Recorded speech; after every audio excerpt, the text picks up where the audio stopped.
चाललेले आहेत.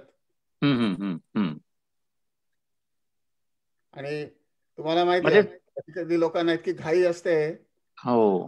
तर आतापर्यंत आणखीन पुढे हिग्सच्या काही झालं का नाही असं विचारायला लागतात. येस. मध्ये सर पॉवर वाढवण्याकरता काहीतरी काम चालू होतं ना? हो, त्याचं मी आजच्या लेक्चरच्या शेवटी मी बोलतो जरा. बर बर बर. मोठा ऍक्सेलरेटर बांधून. हो हो हो हो. ते जरा आणखीन पुढच्या गोष्टी झाल्या. आत्ताच आमचं एक पॉवर वाढवायचा प्रोजेक्ट चालू आहे. त्याची नवीन यंत्र वगैरे बांधणं.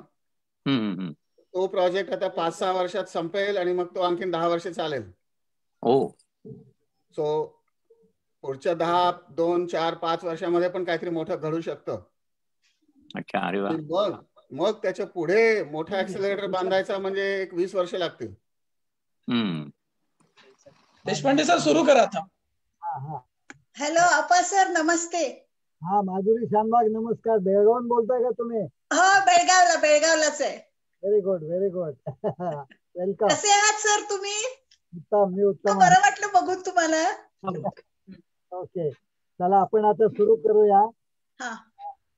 यशवंतराव चव्हाण प्रतिष्ठान आणि मराठी विज्ञान परिषद यांच्या संयुक्त सौजन्याने गेली 4 हा सुरू झाला आता. यशवंतराव चव्हाण प्रतिष्ठान मुंबई आणि मराठी विज्ञान परिषद यांच्या संयुक्त सौजन्याने गेली 4.5 वर्ष विज्ञान गंगा या नावाची विज्ञान विषयक व्याख्यानमाला सुरू आहे. आणि AP देशपांडे हा माणूस आहे. Deshpande.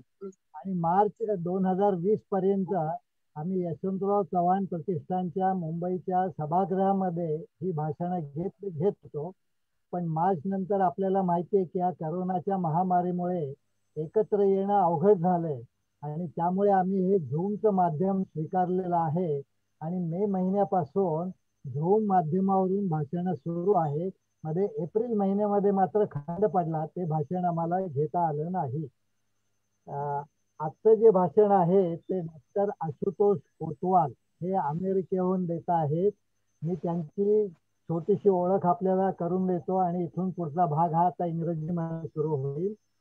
Doctor Ashutosh Kotwal is recently freed London Distinguished Professor of Physics at Duke University. In his world-leading research in practical physics, he has performed the most precise test of the Higgs boson theory. His research aims to expose a new fundamental law of nature which could explain the existence of the Higgs boson and dark matter.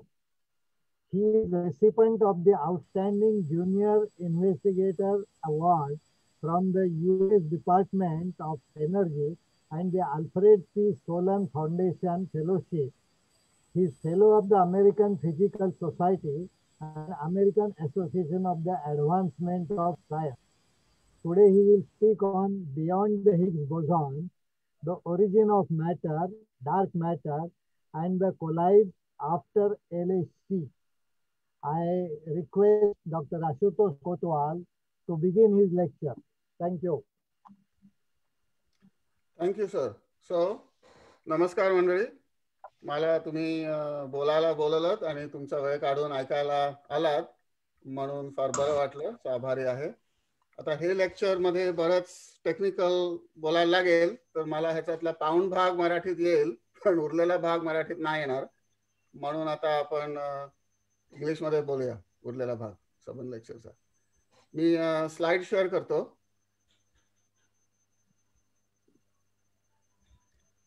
आणि तुम्हाला आता दिसायला पाहिजे. एक minute.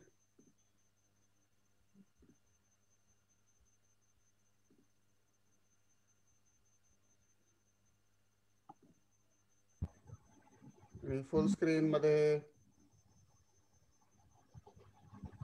घालून बघूया.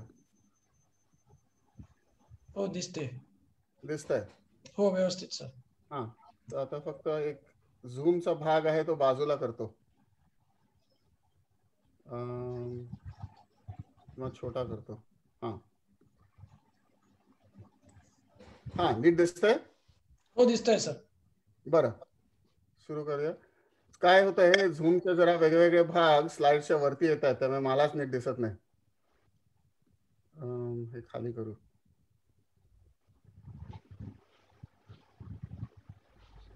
बरं, ठीक आहे. Welcome everybody. So today I will talk about the discovery of the Higgs boson, and you will recall this was made at the Large Hadron Collider at CERN from a pair of very large international collaborations, among whom there are many Indian universities, of course, many American universities, and worldwide collaboration. So since the discovery of the Higgs boson, many new questions which were already there, some of them have become more important. And there are many things about the Higgs boson itself that we do not understand. So today, the theme of my presentation is going to be the following. I will discuss first why the Higgs boson itself was so important. What were the mysteries that existed, which we could not understand without the purpose of the Higgs boson, shall we say. So it was theoretically predicted in the 1960s, and I will explain why those predictions were so important, because those provided the motivations for us really for 50 years to put in a lot of effort, and of course a significant investment of resources was made. So in order to understand why this was so important, I will explain what the mystery behind the existence of the Higgs boson itself is. So now we have solved one of those mysteries, and I will then go into the other remaining mysteries, not all of them, if we had more time, but I will explain a few of the remaining mysteries, and perhaps the Higgs boson itself is a part of solving those mysteries as well. So the two topics I will cover after discussing the physics of the Higgs boson is why there is matter in the universe in the first place. This is a large question which we have not yet understood. And the second is the existence of dark matter. We understand that there is something called dark matter, but we have absolutely no idea what dark matter is. And it might actually be connected with the Higgs boson as well. So with this, let us launch this journey. So just to start on a fun note, we, of course, before the discovery of the Higgs boson, there was a lot of press, and we had some nice press coming our way with pictures like this, where particle physicists are asking Santa Claus, we have been looking for the Higgs boson for a very long time, so please give us the Higgs boson. What is the importance? I'm trying to, here we go. The alternate title of my talk could have been the following, and I will explain why. So we all know Shakespeare has written a huge number of impressive plays, some of them comedies, some of them historical commentaries. One of his commentaries was Much Ado About Nothing. And so, of course, we have made a big ado about the Higgs boson. Why is it about nothing? The answer is the following. The Higgs boson is not so much a particle, which people often think it is one more particle, but it is much more than that. What it is a statement about the properties of the vacuum. And this is what the press here is referring to as nothingness. And the scientists are clearly not making a very good impression on the press, who obviously do not understand what the scientists are so excited about. The person here is trying to explain that we have understood what nothingness is made of, which of course they're referring to the vacuum. What are the properties of the vacuum? And they are in fact very, very different from what we normally consider the vacuum to be. We often think of the vacuum as containing nothing at all, but the Higgs boson has in fact proven that the vacuum is much, much different from nothingness. There is a lot going on in the vacuum. Now my slides are advancing a bit slowly, perhaps because the Zoom is running. Let's move on. Both Higgs boson and dark matter, and so both of them are very big mysteries still, is that they occupy what we normally call as empty space. So we all understand what vacuum means traditionally. It's the lack of anything that we know about. So there is absolutely nothing there in a vacuum. Now this is certainly not true because of the existence of the Higgs boson being proven. And independent of that, we have evidence that there is something else occupying the entire universe apart from all the matter we know, which is dark matter. So both of these are connected with what we would normally call empty space. So that is why they are different from all other particles and all other forces.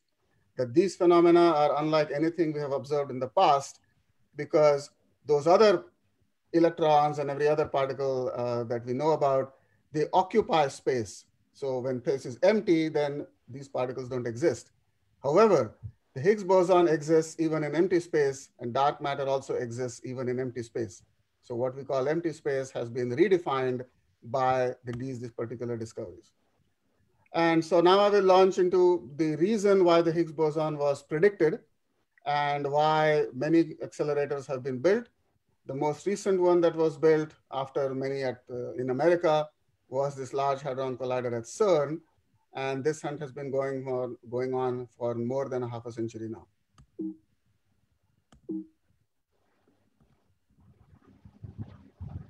Excuse me, slides are advancing a bit strangely. So when we think of fundamental matter, we think of matter and we think of forces. So normally we all think of, there are things that interact via forces. So matter particles interact via forces. And one can think very simply about a proton and an electron being matter particles. And when they pull on each other with the electric force, then you create an atom. And then similar physics goes on and becomes molecules, and then everything else we are made of. The Higgs field, I'll discuss what a field is not matter, and it is not a force. So it is not. It is not either of the things that we normally consider as what the universe is made of. It is a completely different kind of material, if you can even call it a material. That is why we have observed nothing like the Higgs boson before. And that's part of its importance. Let's talk about the 20th century. So one can imagine, and many economists have actually tried to compute the economic impact on our lives. Technical effort.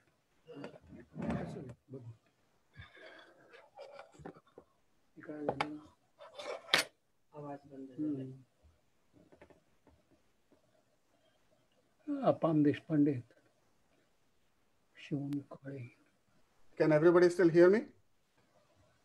Yes, sir. Yes, sir. Okay. Zoom is giving some comments here. So the impact of quantum mechanics is everywhere. Nuclear power is about quantum mechanics of the nucleus. All electronic devices, biology, chemistry, these are all properties of atoms and molecules that we have understood. And now, of course, we are engineering the properties of all kinds of materials. But the fundamental rules by which everything at the atomic level and below behaves is by the rule of quantum mechanics. So it is estimated maybe 30 to 40% of our entire lives, the entire economy of the world, is governed by manipulating the rules of quantum mechanics. That is its importance now.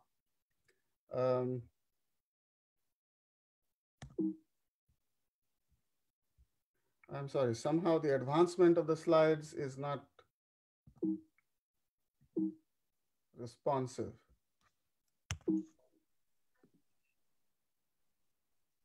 Okay, whenever it goes forward, I will keep speaking. We shouldn't waste time.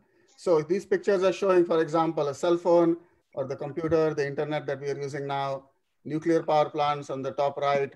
You see a molecule of insulin, crucial for the health of many people. Everything about these things, insulin is now manufactured artificially, and its molecular structure is completely understood by the rules of quantum mechanics. Perhaps I will try a different way of advancing. So here is a picture of some of the inventors of quantum mechanics. This is at a conference series called Solvay conferences in early 1900s. You will, of course, recognize one of the most famous people, that is Albert Einstein. Some of the others are not household names. Perhaps they should be. One can spot Wolfgang Pauli here and many other luminaries. So these were all attending a conference discussing principles of quantum mechanics about 100 years ago. And there's Marie Curie here, the discoverer of radium, the first woman to get a Nobel Prize. And either at this time or within a few years of this photograph being taken, 19 of the people that you see in the picture either had or will get a Nobel Prize. So this was the kind of gathering they would have. I will come back to this picture in a second, but tell you that two extremely important revolutions in physics came about because of the discovery of quantum mechanics and independently from Einstein, the understanding of special relativity. What we now understand as the foundation of fundamental physics is a combination of these two principles, which is called relativistic quantum theory, right? Special relativity and quantum mechanics combined. Why am I mentioning this? Because this is the heart of where we are in particle physics. Here is a photograph of three other luminaries. Here is Heisenberg, Wolfgang Pauli with the Pauli exclusion principle you have heard about, and of course, Enrico Fermi. Many other things he did. Among them, the first nuclear reactor was built by Enrico Fermi. Okay. Let me skip some of these details. Come back to this picture. There is a person in this picture I want you to notice, and I will show you who that is. So this person sitting right behind Einstein is Paul Dirac. Now he, unlike Einstein, was not so, shall we say, comfortable talking to the press. So while Einstein became very famous because he had a certain flair in interacting with the media, even back then, Dirac was the exact opposite in terms of his outgoing personality. He was a very private person. So his name is not household like Einstein's is, but many people, including all the other Nobel Prize winners in that picture, would actually agree that if you had to name an equal, perhaps, to Einstein, it would be Dirac. So what does this person do? He is with his family as a young person. What he did was one of the most brilliant things that has been done in fundamental physics, which is not only, of course, build the principles of quantum mechanics, but he was one of the first people, perhaps the first person, who said, if quantum mechanics is the right theory of nature and independently special relativity is the right theory of nature, then neither of them can be the true fundamental theory. There has to be a theory that combines them both. So the beginning of relativistic quantum theory, the combination of both of them. So you had one theory which would obey the principles simultaneously of quantum mechanics and special relativity. This was initiated by Paul Dirac. And the predictions that came out of Dirac's work were in fact so far ahead of both quantum and special relativity. So things that he predicted were not anticipated by all the geniuses who created quantum mechanics and of course Einstein who created special relativity. None of them could have anticipated what would happen if you made a combined theory of both of those. Right? So this is Dirac's brilliance. So among many other things, what he explained to us, what Dirac's work explained to us, is how to imagine something as commonplace as electrons. So electrons are moving everywhere. Right now, zillions of electrons are moving in all our computers, and that is why the image is being transferred. What is this little object called the electron? So he explained that an electron is actually a very, very, very, very small magnet. It's the smallest possible magnet that you can imagine. So we all know a magnet has a north pole and a south pole. So the electron should be considered as a two-state object. Either the north pole is pointing down or the north pole is pointing up. And so it has a little electric charge. And we all know a magnet is created by electric current going in a circle. So the electron, instead of going around in a circle, it's actually rotating about its own axis, sort of like the Earth rotating about its axis. So if you have something electrical that's rotating, then you imagine it makes a magnetic field, becomes a little magnet. And that's how Dirac explained what an electron is. This will become very important very soon. What he explains is when an electron rotates around itself by 360 degrees, so you rotate about yourself by 360 degrees, people say, do you look different? You will say, no, of course, I have come back facing you again, so I look the same as before. Everything rotates by 360 degrees, looks the same as before. Dirac says, no, an electron is a very interesting type of object. When it rotates about itself by 360 degrees, it becomes the negative of itself. So you say, well, how can anything that's real become negative? And he says quantum mechanics has the answer because quantum mechanics describes everything as a wave. So this is the famous particle wave duality. Everything is described as a wave, and it's very easy to understand how a wave becomes negative. So when something is oscillating up and down, like in the picture, when it goes up, it's called positive. When it goes down, it's negative. So you look at a wave on the ocean, The water is going up and down. So you call that positive and negative displacement. So in this sense, once everything is a wave, for a wave to become negative of itself just means it is flipped over. So now there is no problem at all understanding how something can become negative. Okay. Let's hold that thought and move on to the work of Bose. So Bose, a very well recognized physicist, since he published something extremely important, which people didn't believe he had it right. So his paper was not accepted by Western editors. Perhaps a bias about who is this person that nobody has heard of. But when Einstein recognized what Bose had done, then it got published under their joint names. And that's why a very important part of quantum mechanics is called Bose-Einstein phenomena. Another Nobel Prize was given for discovering Bose-Einstein phenomena. So what did Bose postulate, which was a huge puzzle, is that all objects of the same type are actually indistinguishable. You cannot tell two electrons apart, for example. You cannot say this is the first or this is the second. They're all together. They can interchange and you cannot tell the difference. Okay. So I'm going to show you a little emulation, shall we say, of what Bose and Dirac are talking about. So what am I showing here? Let me show you this thing again. I can control the video. Here we go. Here are two coins. Now please focus on the coin above. This is a US 25-cent coin. And you notice the eagle head is above, so it looks right side up. I am now going to rotate the thing until it comes down here. You will notice that when it rotates so it comes down, it is also facing right side up. Okay, so watch for a second. I have stopped it. As it has come down through its own rotation, it is now facing right side up. So in our perspective, we would argue that the coin below has rotated by 360 degrees. If it was 180 degrees, it would be upside down. 360 degrees, it is facing up again. So it has rotated around itself by 360 degrees. There is a beautiful explanation of this by Richard Feynman in his lectures and in his book that says, let's apply this to a pair of electrons. You will notice that through the 360-degree rotation of one of the coins, we have effectively interchanged the position of the two coins. This coin that is now below was actually above. So it is like we have swapped the two coins. The one above is now the one below and vice versa. Okay? The way it has been achieved has not to be literally move the coins up and down, but just rotate one about the other by 360. So that's the equivalence. Okay? Now let's come back to what Dirac was saying. Dirac was saying if an electron rotates 360 degrees, it becomes the negative of itself. So we have a mathematical description here in the first line. We have the two electrons, and the wave of the two electrons becomes the negative of itself. Okay? Because one of them has rotated 360 degrees and the other one has done nothing. So one of the waves is flipped, so the product is flipped.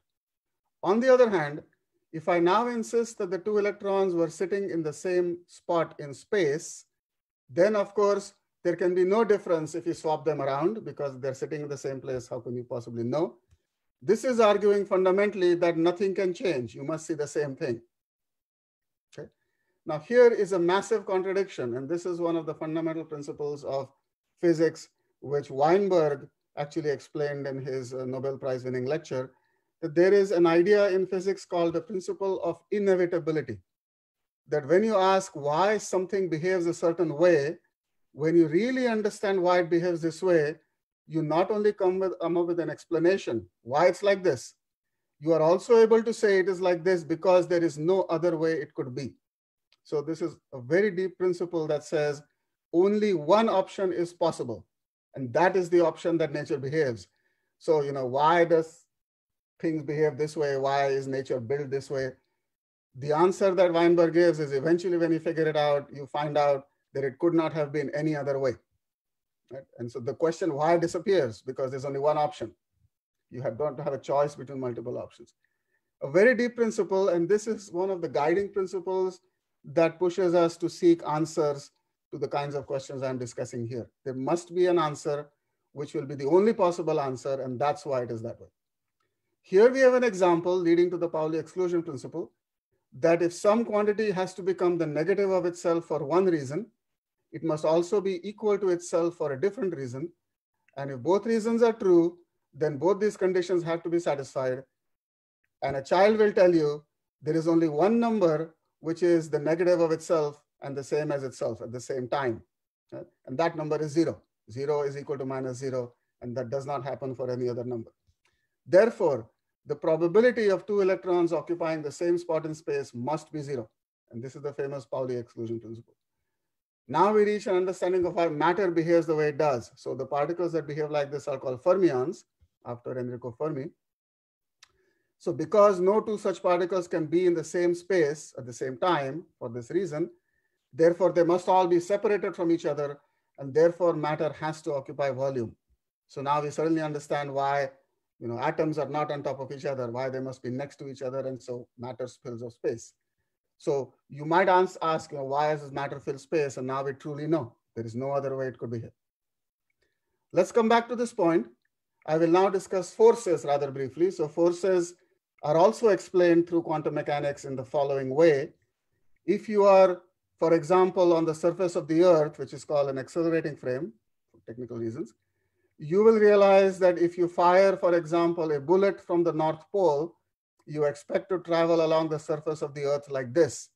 However, in reality, the Earth is rotating from west to east below the bullet. So if the bullet looks down, it says, oh, the Earth is rotating below me. But if we look at the bullet traveling overhead, we will find, therefore, that the bullet, due to the relative motion, is actually swerving to the west. So even though it was fired straight down towards the equator, it will look to us like it is not only moving to the south, but it is also moving to the west. So this westward motion is not because of anything really in Newton's laws or anything like that. It is simply because of the motion of the Earth below it. So it is an apparent deflection. Now, if you did not know it was apparent, you would say, oh, a new force exists, which is actually causing the bullet's deflection from east to west. Right? And this is how all the people sailing from Europe could actually arrive in America. Right? How did Christopher Columbus and so on make the ships come from there to there? Because they were using the winds, which are called the westerly winds. And what is called the wind to blow from east to west is not any real temperature gradient or anything. It's because the Earth is rotating that way. So the wind feels like it is deflected this way. This idea of creating the impression of a force by having something moving around underneath what is going on is what we have called in undergraduate physics fictitious force. But we have now elevated this idea of fictitious force to the actual reason why forces exist at all. And this is also behind Einstein's theory of gravity, that all forces are in some sense fictitious forces created in this way. Okay? And this is the reason why hurricanes appear to rotate around like this.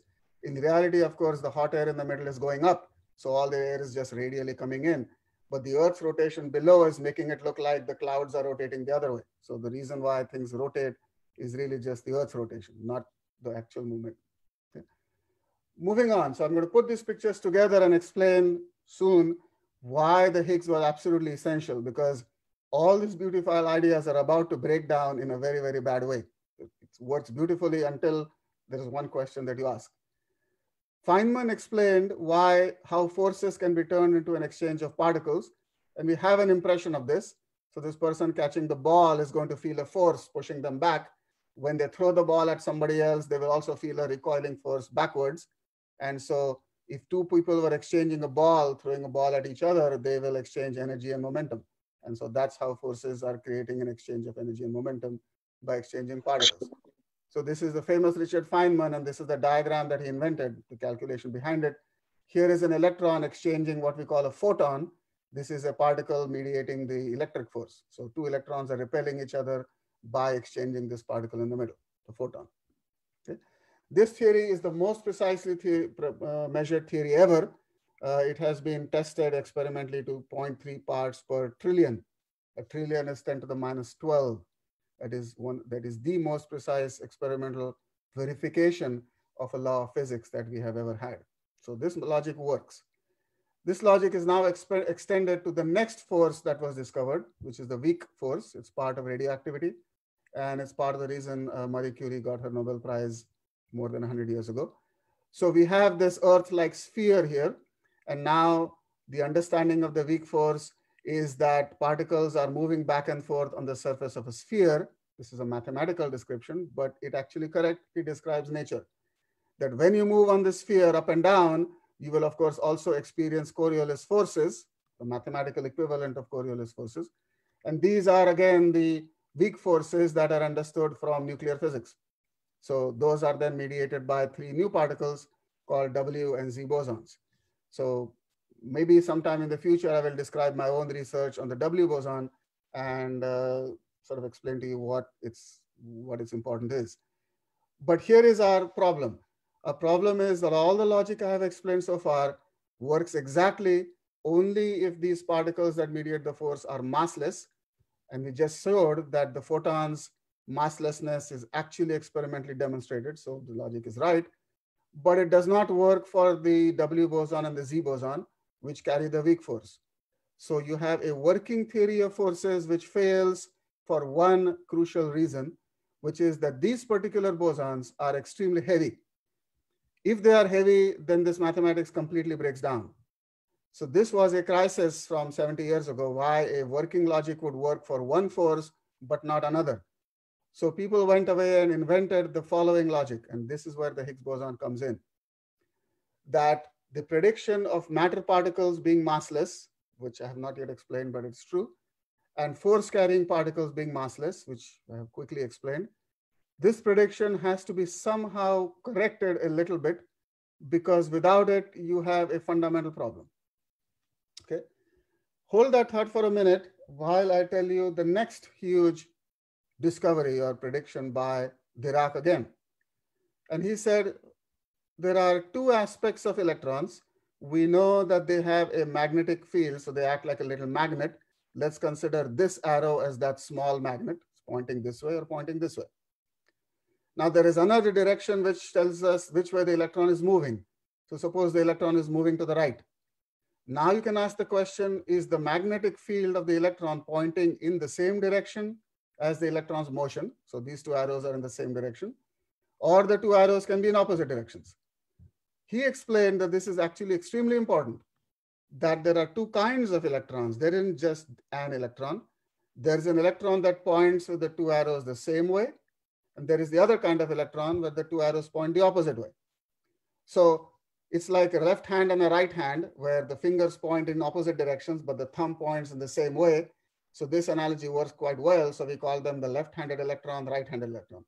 The fingers tell you one direction, but the thumb tells you the other, and they are different about the left hand and the right hand. So one is the mirror image of the other. So he says electrons come in mirror images, and in fact, the mirror images are fundamentally different things. And he made a prediction that the left-handed electron and the right electron are very different objects, and they could in fact have different forces acting on them. But this was completely revolutionary as a prediction.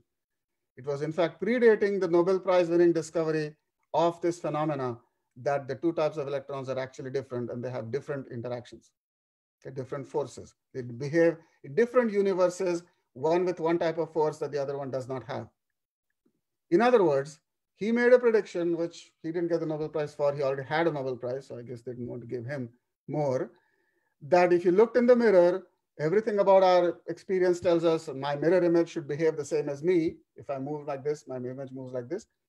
Because all the laws of physics that we experience in common world actually do not tell the difference between us and the mirror image. But there is one particular force, which is this weak force, that does know the difference. And so Dirac was right. The mirror image does behave differently from the other image. Okay. This put together makes the prediction that even matter particles must be massless. So I will not go into the technical reason why, but now we have a reason to question one extremely important thing that we have taken for granted for a very long time, is that, oh, all fundamental things have mass. But if you put that into this beautiful logic, then the force theory completely is wrong. And matter particles, according to Dirac, also do not behave properly. They must also be massless. So the universe should have been perfectly made up of massless particles whizzing around at the speed of light. And that's not what we see. Right? We know the electron has a particular mass. And that's the fundamental reason why the atom has a size that it does. And once you create the atom, you create molecules, you create an earth, you create life. So the universe would be completely different and completely structureless if everything was massless. But that's the way it should have been. Now people come along and say there must be a dynamical reason, a deep reason why mass is not something that we just take for granted. There must be a physical reason why the property of mass is created. And this is where the hypothesis of the Higgs came in, that when everything is moving in the vacuum, it would have been moving at the speed of light with no mass. But that's not the vacuum that we know. The real vacuum is that there is something there, and that's the invention of the Higgs field. The vacuum is filled with the Higgs, and when everything moves through the Higgs, the property of mass is generated by the Higgs. Okay? And this is like the following picture, that here is a room with Einstein, and this is the vacuum. Einstein is trying to move through the vacuum, but he's so famous that everybody wants to talk to him, so they all clutter around him. So rather than being able to walk very quickly and get to the wine on the other side of the room, which is a particle moving at the speed of light, because of all the stickiness that he feels from all the other people trying to hold on to him and get his signature, he is not able to walk fast. By special relativity, if you slow down, then you must have the property of mass. Right? So somebody who does not interact with people, introverted person or something, will be able to walk very quickly through, so feels no friction, shall we say, and that's a massless particle. But if somebody has a lot of interaction going on and therefore slows down, then that's a massive particle. The people in the room are now representing the Higgs field, and the particle we are talking about is Einstein in that picture. So this logic is the one that was mathematically written down and was rewarded with a Nobel Prize when this mechanism was actually discovered. And that's the discovery of the Higgs boson. So you might make the analogy with a streamlined fish, which has a small friction coefficient. So that moves quickly through water. So that's a light particle. And here is an object which is clearly not streamlined, a crawfish, crayfish. And so because of that, it has a lot of friction with the water. So even if it tried to move quickly, it could not. So that's the analogy with a heavy particle. Okay. You might ask the question, if it is always around, why can't we sense it? Why did it take this huge collider and 50 years of effort to discover? Because the Higgs boson is electrically neutral, so it does feel the so-called weak force, but it does not feel the electrical force. And everything that we experience normally, chemistry and all that, is all about the electrical force, which is not felt by the Higgs. So that's why it has no electric interaction and we don't sense it. So then how do you sense it? And more importantly, how do you prove that it's there if you can't sense it? The idea is that you can sense it. You just can't sense it with the electric force. You have to sense it with the weak force, because that knows about the existence of the Higgs. So how do you know something is there? How do you know that water exists? One way is if you hit it hard enough, you will create a wave in it. That wave will propagate some energy. We know how to detect energy. So the arrival of the energy carried by the wave tells us, for example, that there is a medium there. So we can now think of the Higgs as a medium, which is carrying energy and momentum towards us if you hit it hard enough. So those ripples in the Higgs field are what we call as the Higgs boson. Okay? That's the logic. So it is just like sound waves. If a tuning fork is vibrating, how do you know air is there? You can just postulate there is air, but how do you prove it? If air can propagate sound, you can now measure that energy is coming through the wave of the air. There is high pressure, low pressure, high pressure, low pressure. If you measure that, then you say, I have proven that the energy is coming by being carried through the air. And that's how we prove the existence of the Higgs field. So how do you create the vibration in the first place? You have to hit the Higgs field with something that interacts with it. Now we know all the light particles do not interact with the Higgs, but all the matter around us is made up of light particles. So when you collide the light particles, they don't hit the Higgs field. And that's the reason it's so hard to discover. But of course, once in a while, they will interact with the weak force. So they will create one of these W particles, which is one of my big topics of research. The W particle can then interact with the Higgs field. That's how it gets its mass. So now you have a ripple going through the vacuum with this Higgs field coming out here. So when you detect the energy coming out here, called the H, energy carried by the H, through this two-step process, then you've discovered the Higgs. So that is why it's so hard, because the original collision does not create a Higgs. It is created in the secondary collision, and everything has a probability in quantum mechanics. So the probability is very small. Okay. In the interest of time, I'm going to flash some pictures about how we experimentally discover something. Here is a depiction of a sensor array. So this is a huge cylinder of sensors. And each of these little color things is showing you the energy detected in various sensors. So as the sensors light up, you create the pattern of energy flowing in one of our detectors. The protons are colliding in the middle, and here is the pattern of energy flowing out. By analyzing this pattern, which we and many grad students that we train and postdocs that work with us, they all, we work together to analyze these patterns, build the experiment. And from the pattern, we understand that some particular energy pattern was created, which is consistent with the detection of that Higgs boson. Okay. These are the actual probability distributions. You can see regions, for example, here, there is a rate of production of certain energy patterns, which is much bigger than what we expected. So typical physics analysis done this way. The red curve here shows what you would have expected in the absence of the Higgs boson, but you see some additional events occurring, additional occurrences of energy patterns, not consistent with Higgs absence. In other words, it is consistent only with the Higgs being present, and this is the proof that Higgs bosons were created. Okay. With that, let me go to why it's so important, because it is not one more particle or one more force. It is an understanding of how all particles and all forces behave the way they do with the property of mass that they have. And so that's revolutionized our understanding of mass, why all the other logics are in fact correct. When you add the logic, that space is filled with the Higgs. This tells us what we need to do to understand beyond Higgs. So I have now come to my real topic. Why is the Higgs boson existing? We know why it must exist for other reasons, but that's not an explanation for why this thing exists by itself. Normally, when something fills up, why does water fill up your glass? Because water is in the water vapor is present, and something causes the water vapor to condense, and that's what rain is, causes it to condense. So eventually the water vapor becomes liquid, and then it fills your glass. We are now in this condensed situation where the vacuum should have had nothing in it, but something has cooled down and it has caused something to condense, and that condensed state is what we are living in inside, and that's what we mean by living inside the Higgs. The mystery now becomes, what is this condensation process? So of course, in chemistry, we have understood, why water molecules come close and close together and stick together eventually, and that's what water condensation is. Does that mean that there is something inside the Higgs boson, which normally would be separated, but something has happened as the universe cooled since the Big Bang, and by sticking together those little things inside the Higgs boson, we have created this thing which is now filling up all space. This is a very popular theory now of the condensation of the Higgs, and some of my work, which I won't discuss today, is precisely about how we can discover this condensation mechanism. One of the things we might need for that is a bigger collider than the LHC. So I have published calculations of what kind of energy we would need in case the LHC is not able to reach this particular mechanism.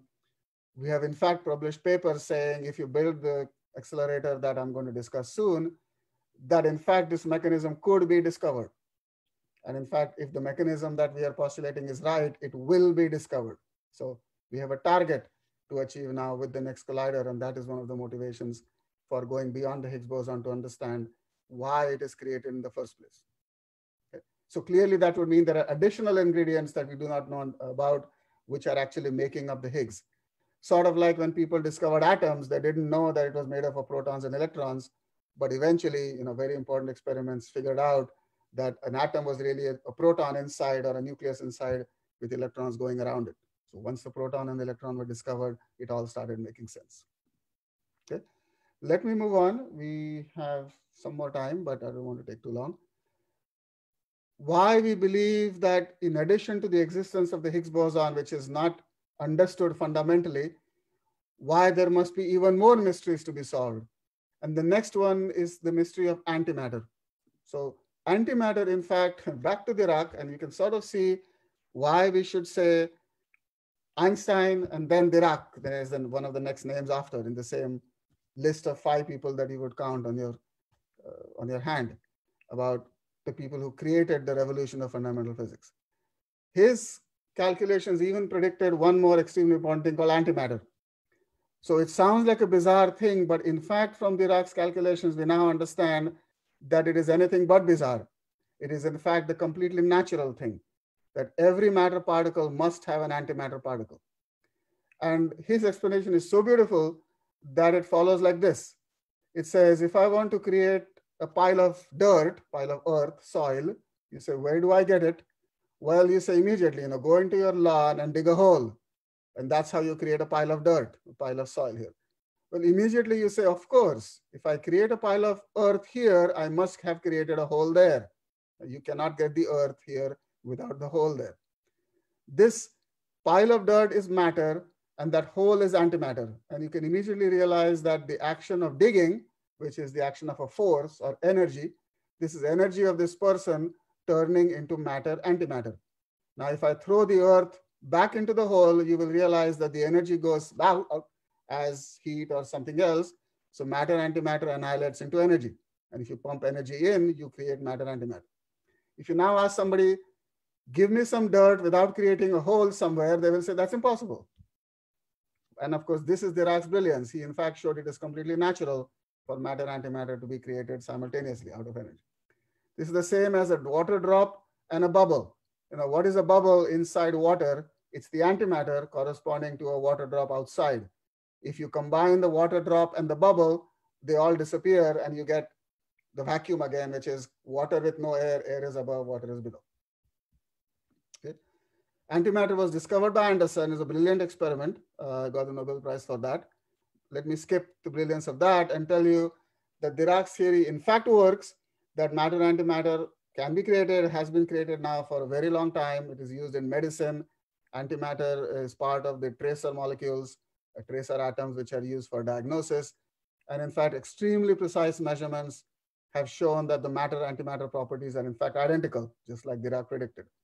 So if you've heard of the positron emission tomography, this is when positrons, which is the anti-electrons, are coming out of some nucleus. They then interact with the electrons in the person's body here. They annihilate to produce energy. That energy comes out in the form of energetic X-rays. So you put an X-ray machine around the person and you can see where the matter, antimatter annihilations are going on. And that tells you where the tracer molecule went and therefore what is going on in the physiology of the person. Right? So a rather beautiful technique of doing diagnosis using antimatter.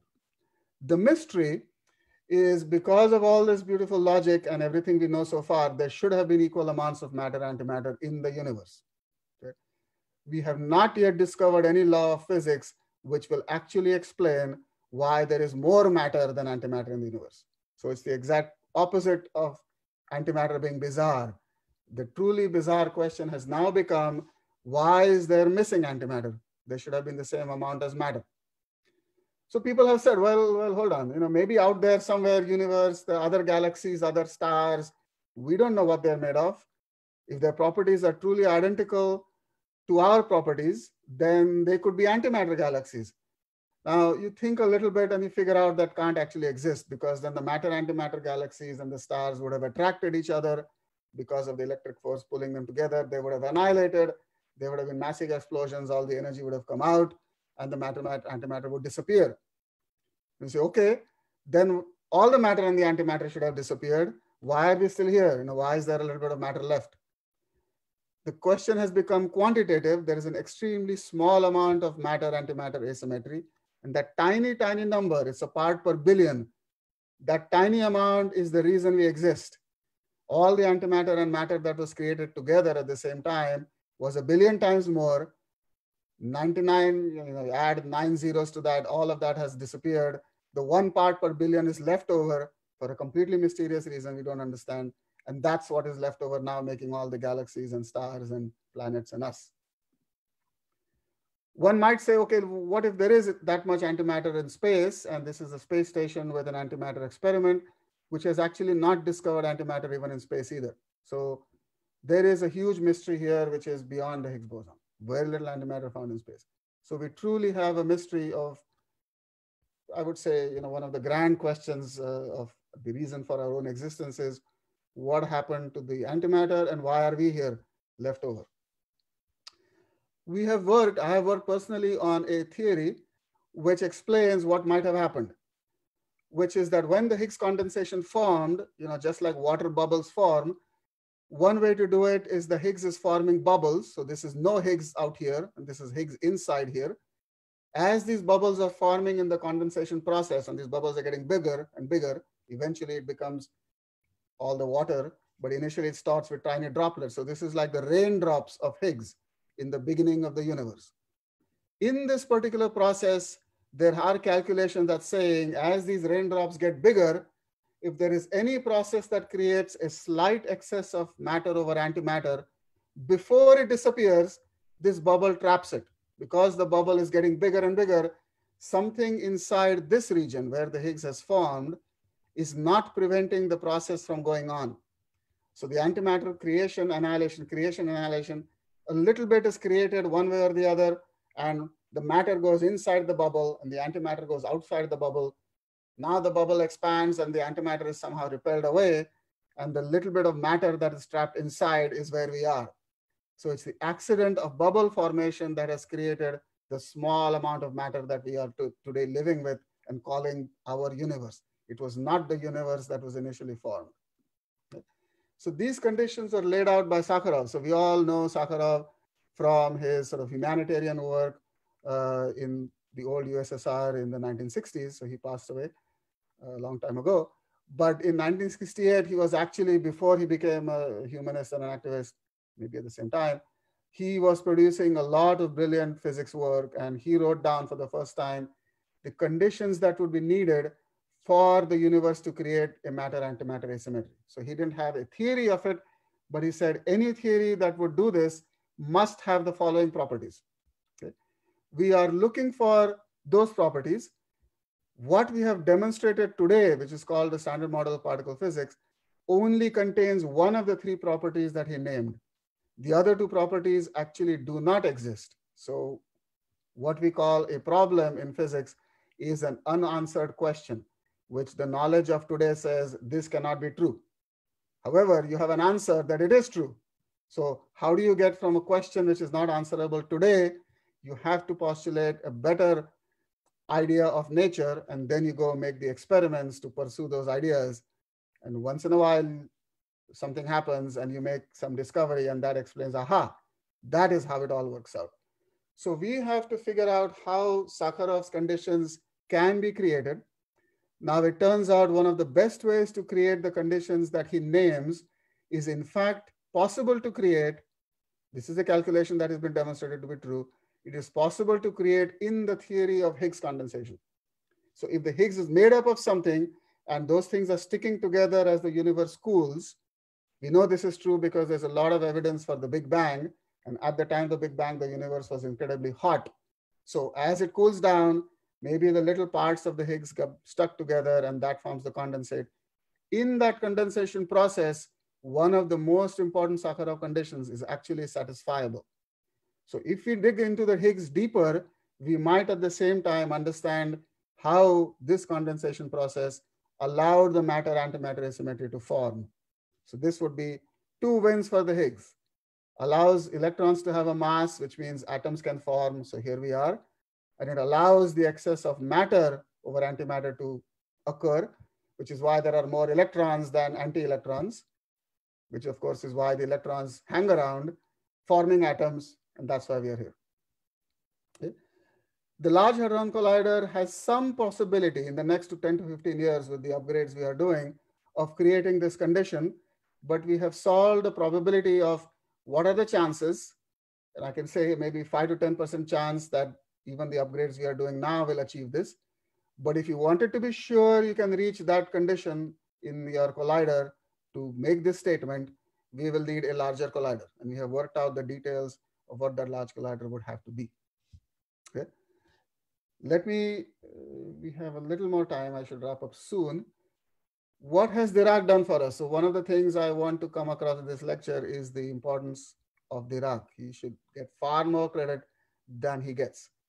He explains to us why there is matter and antimatter, why matter occupies volume, how matter interacts via forces, the properties of forces, the need for the Higgs field.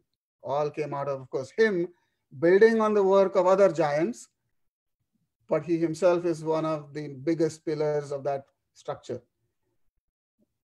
Higgs is not a matter, it's not force, it is something else that creates the properties of matter and forces that we understand that are needed for the creation of the universe. But we have no proven theory of where the Higgs came from, what it is made of, and why it exists, except for all the other properties that are good for us. Okay. It is in fact technically possible to create this next collider, and it will answer the question that we are phrasing. I'm not even posing some other questions. I do not want to spend far more time on dark matter, so I will flash some slides, and if there's questions on dark matter, I can answer them. We all understand centripetal force. You swing a rock, this child is swinging a rock to get the birds to fly away. And you know that while the rock is rotating around you, you feel a force in the string. You have to pull the rock towards yourself. Same logic for stars going around the galaxy. The attraction force of the matter inside the galaxy is pulling all the stars, so that's why the stars go around the galaxy. Let's skip the details how they measure the velocity of the stars. A lady called Vera Rubin, who in fact passed away recently, made measurements of star velocities, and she found that far away from the center of the galaxy, so out here, forget the graph, far from the center of the galaxy, the stars were rotating about the galaxy much, much faster than they should have been. What do we mean by should have been? The attraction force from the matter in the galaxy on the stars should be smaller and smaller as you go further away. Newton's law of gravity, pretty good idea. And that attraction force, as it becomes smaller, means that the stars can now rotate more slowly. So the stars further and further away should have been rotating slowly. They're actually rotating much faster, much, much faster than they should have been. So you might argue that the gravitational theory itself is wrong. That's what you're basing your logic on. However, many other experiments were done over 30 years to find that the gravitational theory is not wrong. Now we even have discovered black holes, completely another story, which confirms the theory of gravity. So on the other option, the principle of inevitability, once again, this is how we think. Only other option is there is much more matter in the galaxy creating a much larger gravitational force. Now, where is this matter? This is the origin of the phrase dark matter. You can't see it. It's not making light. It's not making any other force, any other interaction except gravity. Therefore, it's dark. Okay? Lots of other brilliant observations have come about. This is one of them, looking at star galaxy clusters and so on. And in fact, confirms that dark matter is different from visible matter, but it does create gravitational force. We now know how much there is. There is 4 times as much dark matter as visible matter. And compared to the size of a galaxy, which is approximately 30,000 or 50,000 light years, the nearest star is 4 light years. The sun is 8 light minutes. It takes that much time for light to travel. It would take 30,000 years for light to travel the galaxy. The next galaxy from us is 2 million light years away, and so forth. Okay? The farthest objects we have discovered are 13 billion light years away. That's the size scale that is happening. Here is the halo of dark matter, about 4 times bigger than the size of the visible galaxy. Okay? These galaxies have now been mapped out, and we in fact know the distribution not only of galaxies in the universe, but also the distribution of dark matter in the universe. So what is this mysterious thing? I will explain very quickly that it could be new kinds of particles, and perhaps they're related to the Higgs. And so we think pursuing the Higgs and pursuing dark matter is actually closely related from the perspective of particle physics. Okay. I'm going to show you some more, just a few more minutes, interesting things about dark matter. So if I can get this video to run, here we go. Here is a distribution calculated, of course, we were not there back then, of matter and dark matter uniformly distributed at the beginning of the universe. So soon after the Big Bang, it's a uniform distribution. Now, of course, the dark matter exerts gravity. So the dark matter starts pulling on other dark matter. And how would you calculate the evolution of the universe from this uniform distribution point? So this is a calculation. Okay. You notice that the dark matter starting attracting itself starts to form clumps of dark matter. It was uniformly distributed, but gravity is purely attractive. And so it starts pulling, and you get concentrations of dark matter here and here. And all these little dots are now small on the picture scale, but on the galactic scale, it is large galaxy scale. These concentrations of dark matter have been created. Now, because of the concentration of dark matter, you get a concentration of gravitational force. This gravitational force is now attracting the visible matter, and this is the reason galaxies formed in the first place. In other words, if there was no dark matter, then you would have to rely purely on the attraction force of visible matter. But there isn't enough visible matter for the gravity force to pull. So in fact, we now know that galaxies could not have formed with the gravitational attraction of visible matter alone. There just isn't enough visible matter. But dark matter is 4 times as much. So now you put all that together, now you get enough gravitational force for all this coalescence to happen. And this is why you get galaxies in the first place. So now we owe our existence not only to the Higgs, but to the dark matter as well. Okay? So all these things we know nothing about are crucial for our existence. Is sort of the reason we justify why we should do particle physics. You got to understand why things go on like this. In the last 10 years or so, these dark matter galaxies have been discovered. So we just articulated why the attraction force of dark matter is creating galaxies. You could ask the question, what if there is so little visible matter that a galaxy is really just dark matter? Right? Would there be such a galaxy? The answer is yes. And in fact, they have been discovered. Close to our Milky Way, there are a whole bunch of little galaxies which are 90% dark matter. So they're very hard to see because there's very few stars in them. It's mostly all dark matter. So you can have galaxies of almost pure dark matter alone. They have been found. This is a galaxy map showing the distribution of galaxies in the entire universe. So we are actually observing the whole universe now and mapping out galaxies. That distribution is only possible from a calculation if dark matter were to exist. Okay. If you've heard of cosmic microwave background radiation, great. That was a Nobel Prize winning discovery in the 60s, completely accidental by a couple of radio engineers. These are the maps of this radiation pattern over the entire universe. And the pattern that you see here, in fact, is also explainable only through the existence of dark matter.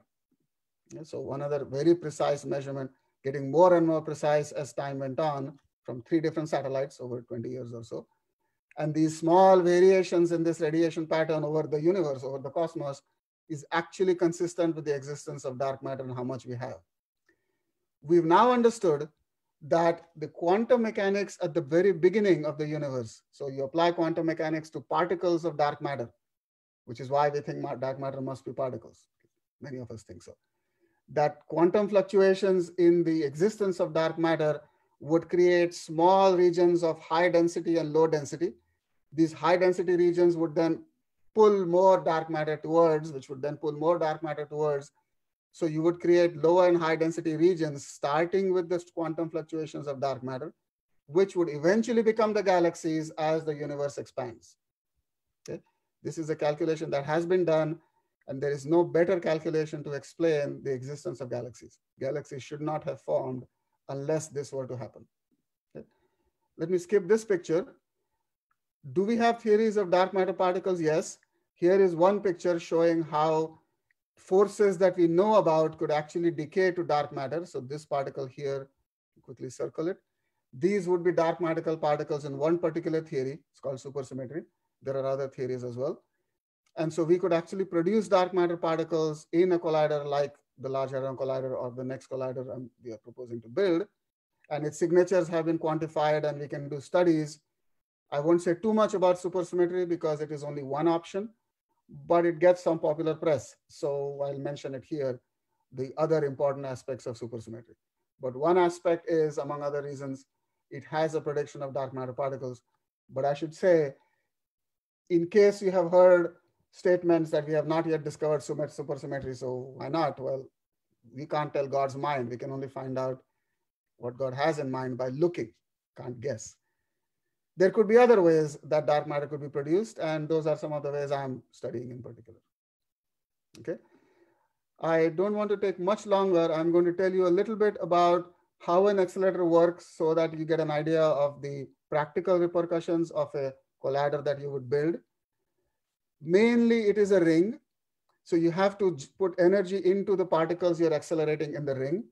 The basic idea of injecting energy is radio waves. So you create radio waves that hit the particles at just the right time. You have to get the timing very precisely.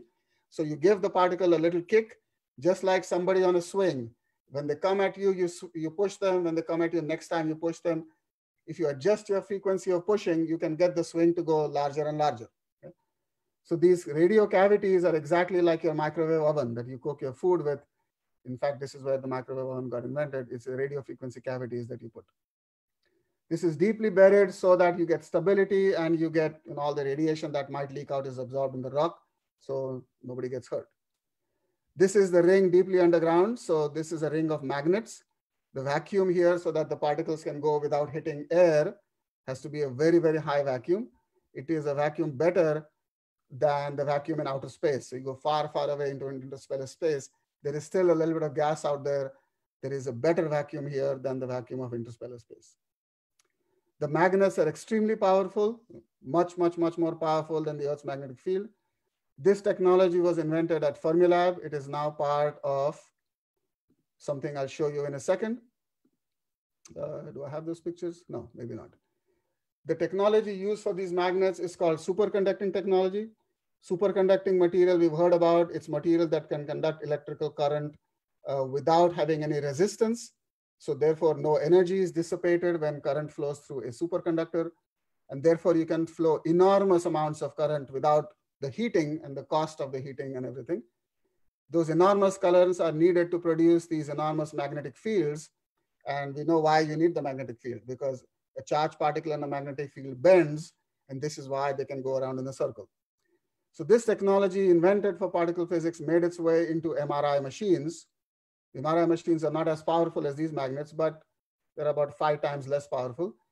But the technology has now been commercialized over 20 years, coming out of Fermilab in the US, and eventually got used by the LHC also, that it has become sufficiently cheap that many, many hospitals can now afford an MRI machine.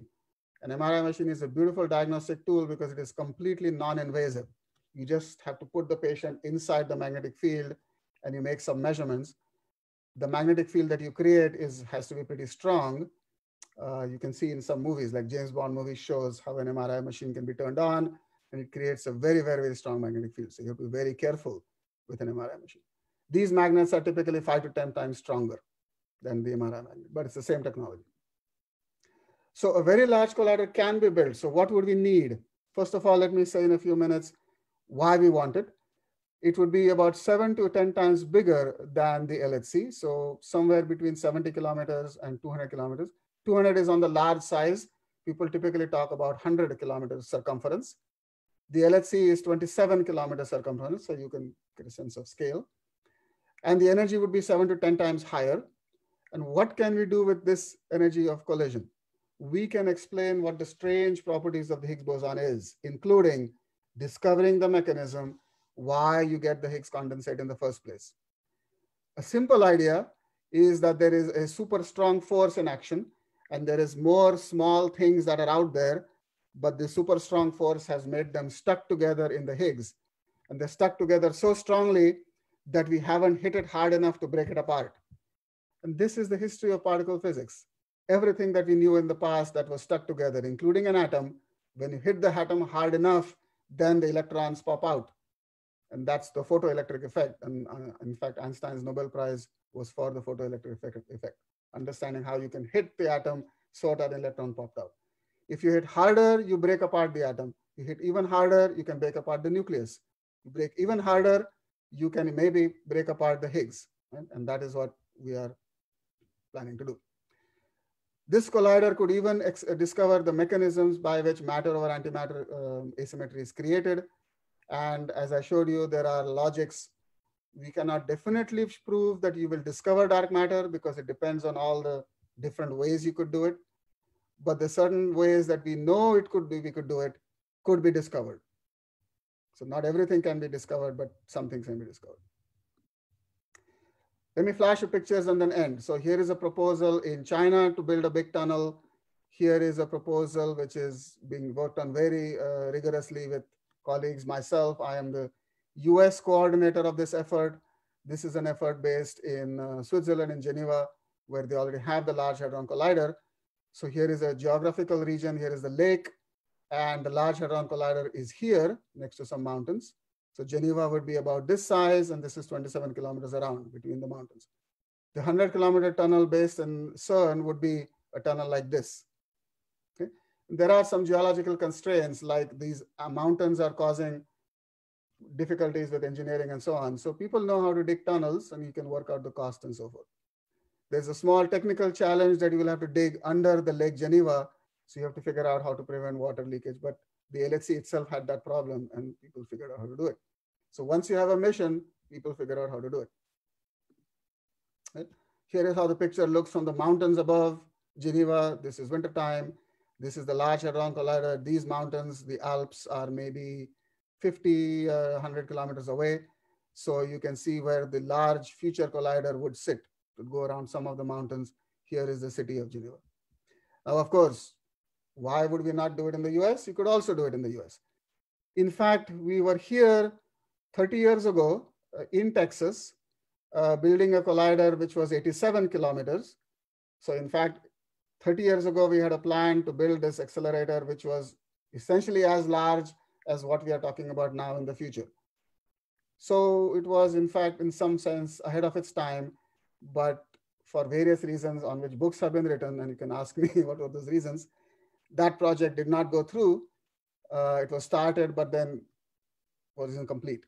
So these are the real world situations in which we live, but our job is to make the case, what are the fundamental questions that we would answer that control our entire existence, why we are here in the first place, for which such investments ought to be made. And in the process, what do we do? In the process, you create technologies that were not imaginable.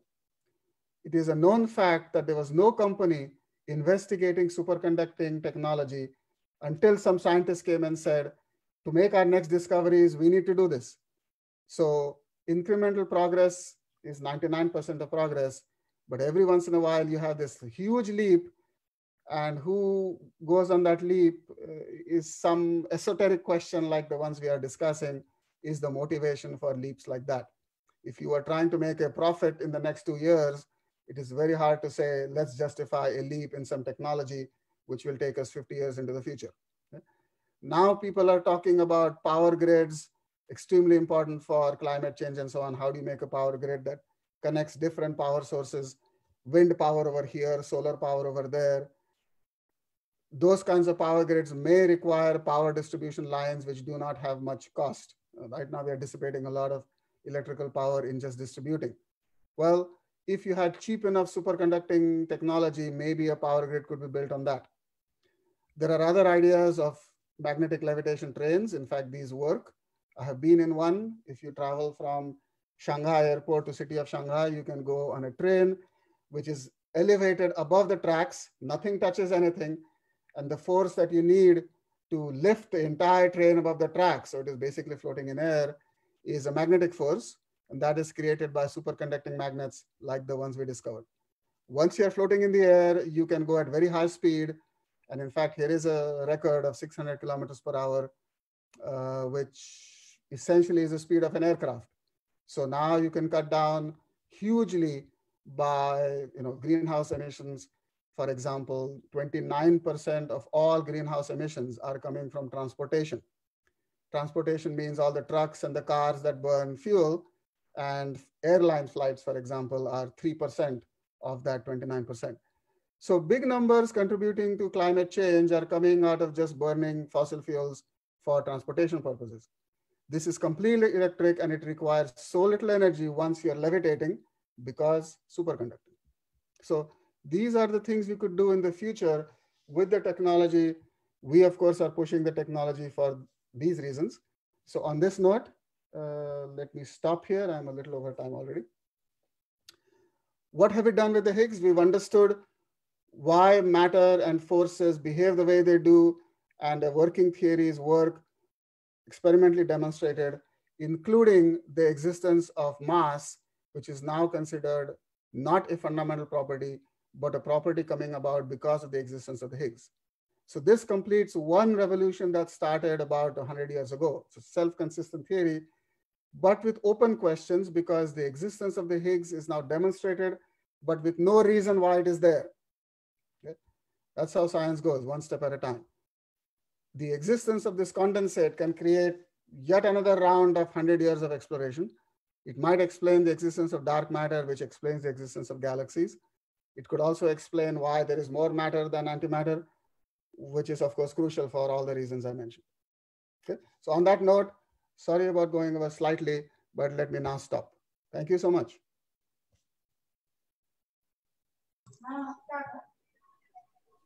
So please close the. Thanks a lot, Dr. Ashutosh. By Dr. Satish Desai from London. Would you please look at them?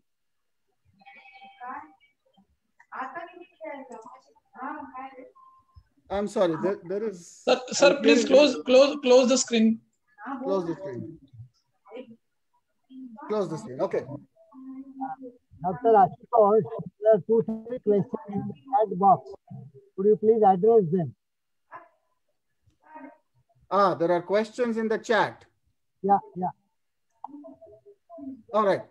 Let us start with, does zero exist? Can one have infinite plus or minus and a zero?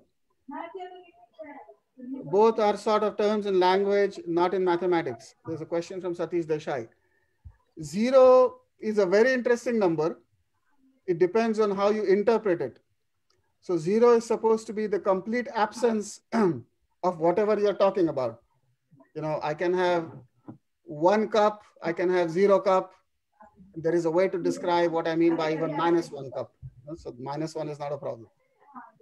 There are extremely important questions associated with zero. So I won't launch into all of them. But there are many, many things in the universe which are extremely small and yet not zero. And that is often a deep question. If there is something exactly zero, you can have a mathematical reason for it. And there are many such things we have worked out which are exactly zero for a deep mathematical reason. Okay? For example, when I discuss 2 electrons being at the same place at the same time, the so-called Pauli exclusion principle, that probability has to be exactly zero for the reasons that we now know exactly how to calculate. So zero is a mathematical depiction or a mathematical way of saying what does not happen guaranteed or what does not exist guaranteed. There are very, very important things in nature which are extremely small, but not zero. And that is often a big mystery. So I have not touched upon dark energy at all, and that's a topic for a different lecture completely. There is dark energy experimentally demonstrated, which is making the universe expand. The amount of dark energy that we have detected experimentally is non-zero, but it is a very, very, very, very, very small number compared to what it should have been. I am discussing a topic for one more lecture sometime in the future, which is that if the dark energy had been as big as quantum mechanics tells it should be, the universe would have collapsed under the dark energy, and there would be no universe. So you see, the questions of mathematics are questions of nature at the same time. We have now come to the realization after hundreds of years, what is mathematics, among other things? It's an exercise in logic, but it's also the language of nature. If you put those two together, you will conclude that somehow nature and logic go together. If you believe in some reason of a grand creator that describes why everything is the way it is, there is a logic for it. And if you then take Weinberg's notion of inevitability, he will tell you the logic that describes the universe will eventually be the logic which is the only logic possible. Okay? So perhaps that is my message. What has happened is the only possible reason. You can exclude all other possibilities with logic until one remains, and that's why things are the way they are, and that's why we are here. Okay? With that, my question, where is things theory in the stream of things? String theory, to me, has two implications. A mathematical theory of strings, string theory, has built into it a quantum theory of gravity. So what I have not discussed at all is how gravity unifies with the entire other picture. I was trying to unify everything else except for gravity. Now, the unification of quantum theory and gravity is something that even Einstein worked on for 30 years. Many other brilliant people have worked on it for 70 years, many ideas. String theory is a viable theory of a quantum theory of gravity. To me, that is the importance. Now, if nature manifests gravity and nature manifests quantum mechanics, they must manifest them both together. Why? Again, I will mention Dirac's name. Dirac showed how quantum mechanics and special relativity must be part of a single bigger theory called relativistic quantum theory. String theory is perhaps the next step after Dirac.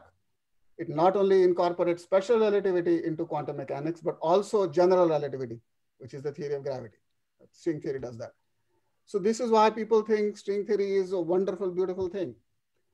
To me, string theory is, we know this, is only mathematically viable if it contains supersymmetry. So supersymmetry is yet another beautiful topic which requires its own lecture. Many reasons why people are so intellectually driven to think that supersymmetry might be the right theory of nature is, A, it solves some of the issues of the Higgs and dark matter. B, it is a necessary ingredient of combining gravity and quantum mechanics. Every mathematical logic doesn't have to be true, but the reverse is every true theory ultimately has a mathematical logic. So every time a mathematical logic makes some sense, you are obliged to pursue it. Maybe it's the wrong one, maybe it's the right one, but we are here to pursue all the possible maybes, and one of them will be the one that nature chooses. So we go for it. All right, enough said about supersymmetry. There is a lot of questions. I'm going to skip the questions on the questions. So let me keep going with new questions. Electron is the most stable, yes. So far, we have not found any way in which the electron can decay. It fosters structure formation, yes. Can we assume that what we call consciousness is de facto the electric charge? The charge on the electron is universally quantized, yes. I have to mention Dirac again. He was one of the first, he was perhaps the first person to come up with a mathematical logic to explain why electron charge is quantized. It's beautiful work, among many other beautiful works. What is consciousness? Consciousness, so I'm not a brain scientist. To my understanding, consciousness is a property coming out of the combined action of billions and billions of brain cells. So brain cell is just a little circuit, but the idea that many, many, many very simple units are interacting with each other, exchanging energy and information. And when billions of little units exchange energy with each other at the same time, like in the brain, some emergent properties, some information flow starts to occur, which was unpredictable from the individual's energy flow. So one cell here and one cell here exchanges a little bit of energy that we call, nerve impulse. That doesn't create consciousness. But when billions and billions of them combine together, somehow in a mathematical way that we cannot yet describe, what emerges is consciousness. So a mathematical description of consciousness is an enormous field. Perhaps I would equate it with the importance of some of the fields I'm describing here. You can call it brain science. So the entire field of brain science is trying to come up with a mathematical description of intelligence and consciousness. So on that note, moving on, how can we differentiate between a black hole far away from matter and dark matter? There is a famous theorem from Hawking and Penrose. We all know those names. Hawking passed away a couple of years ago. We all know Penrose got the Nobel Prize. Hawking-Penrose theorems, what is their importance? Their importance was soon after gravity, Einstein's theory of gravity, which is general theory of relativity. People soon after that discovered that there is a deep feature of Einstein's gravity theory, which is called mathematical singularities. What does that mean? It means that the properties of space-time, which is what gravity describes, properties of space-time, are calculable everywhere except at those points. Okay. A very quick example to any of you who have done polar coordinates. So way back in high school, we sometimes did polar coordinates in mathematics. You will understand that if you try to describe the R5 coordinates at the origin, where R goes to 0, you are not actually able to do mathematics at the origin in polar coordinates. So the polar coordinate description of your graph paper actually has a problem at the origin. Analogous to that, if you do general relativity, it predicts that there will be some points in the universe where you actually cannot calculate anything about space-time. Right? So there's a funny thing going on there. Hawking-Penrose theorem said, well, okay, then this is a bizarre thing. How can the universe exist where inside the universe there are points which are not calculable? It's a circular problem because you have a theory of the universe predicting the existence of the universe and predicting its own failure. So there's something mathematically intriguing about a theory that predicts its own failure. You have to think about what that means. Hawking-Penrose said, the universe is actually fine. It exists as a logical structure because these singularities are hidden somehow from us. We cannot access the singularities, and therefore out here in the rest of the space, we don't recognize these bizarre aspects. How are they hidden? That's how they said they're hidden inside black holes. So black holes are hiding inside themselves some of the biggest mysteries that are still out there. Black, that's black, I can't see inside.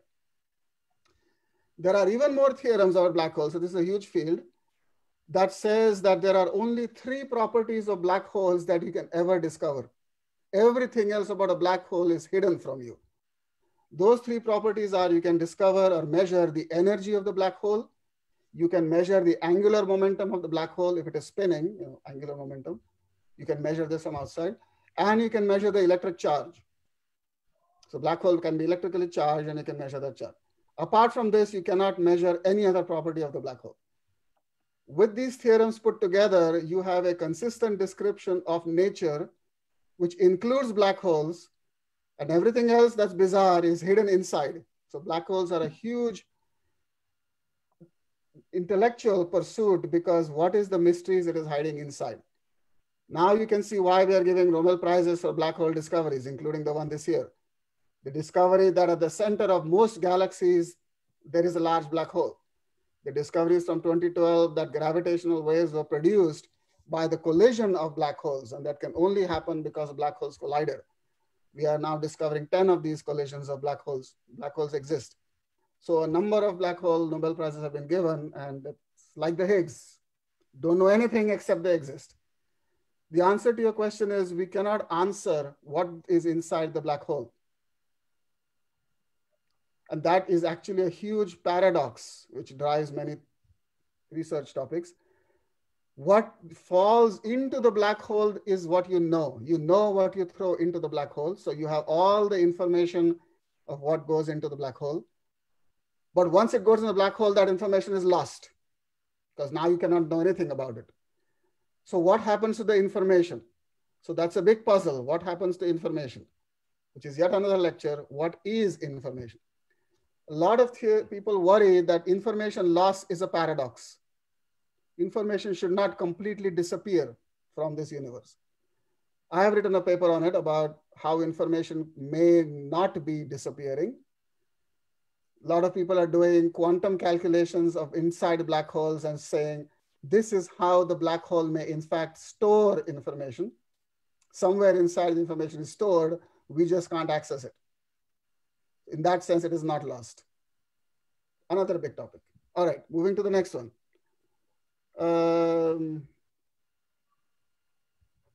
Xenophanes, I have not heard this phrase called research into space as web of guesswork. Too skeptical, you know, science is built on skepticism. You have to ask the question, how do you know? Everything you can postulate, this might be and that might be. We have to ask the question, good idea, but how do you know? It is in fact harder to know what is out there in space for one simple reason, that you cannot control what is out there. Unlike the experiments we do in particle physics, where we create the particles we measure. So you can control the experiment, you can control the lab, you can design it this way, you can design it this way, and you can make this way and that way what you are creating and measuring. You cannot create the universe, you can only measure it. So in science, what we call a control experiment. What would the answer be if you do this? What would be the answer if you don't do this? Then you compare with and without, and that is the definitive proof that the difference is the cause that you are claiming. You cannot do that on the universe because there is only one universe and you can only observe that one, not the other one, and not the third one, which might have existed. For this reason, I don't want to use the word skeptical in the way this is mentioned. You have to ask the question, what is the alternative that we might have seen if the universe was different? So experiments done to observe the universe have to be done with that in mind. So when you interpret them, you have to interpret them with all kinds of skepticism. What if there was another explanation? What if there was another explanation? You then have to design even more experiments to exclude all those other explanations. So when dark matter was discovered, a lot of people said that is not dark matter. That could be this, it could be that. Perhaps you don't know how much real matter there is. A simple idea is, we know there are stars. We know many stars shine light, so you can see the light. We also know that eventually the stars run out of nuclear fuel. So eventually they run out of energy. So they start cooling, and eventually they will become dark.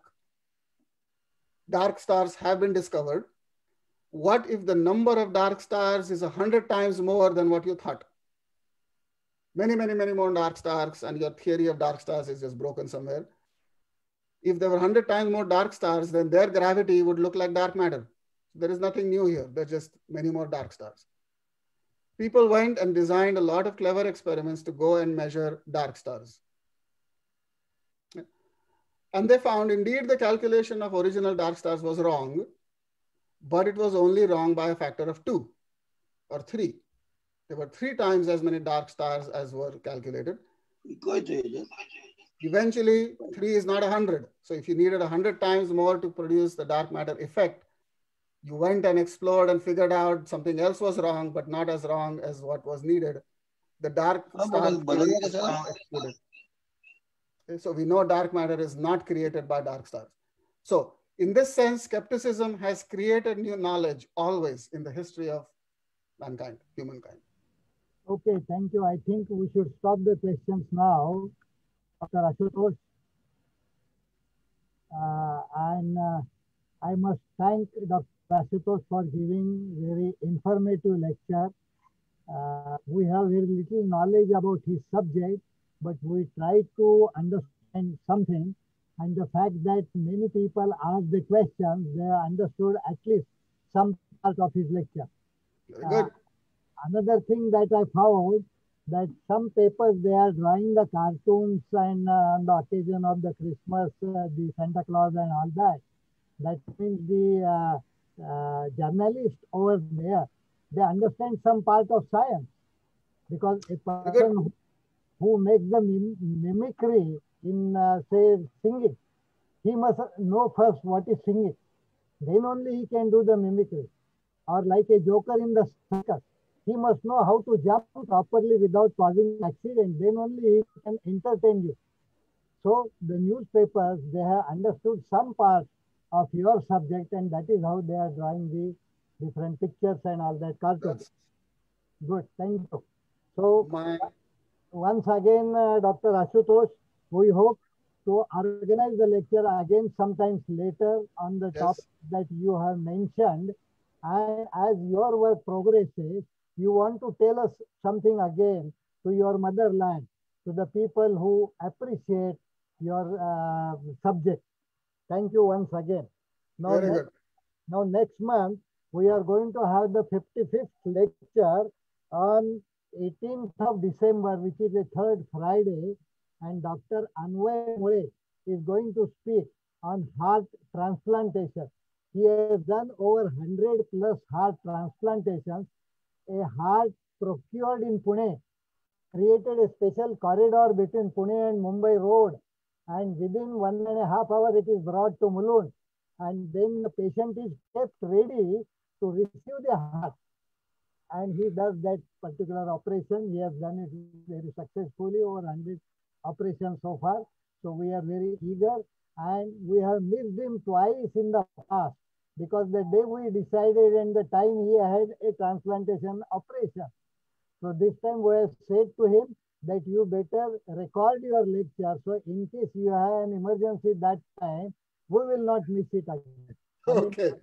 This Corona has given us certain opportunity. We did not know earlier that we can organize lectures like this. For example, Ashutosh, Dr. Satish Desai, Dr. Gajanan Sabnis, these people from different countries, we could get them over here on this platform because of this Zoom and all other facilities. So I must thank Corona for all that. Yes. Yes. And let us say goodbye. Thank you once again. Thank you. Thank you so much.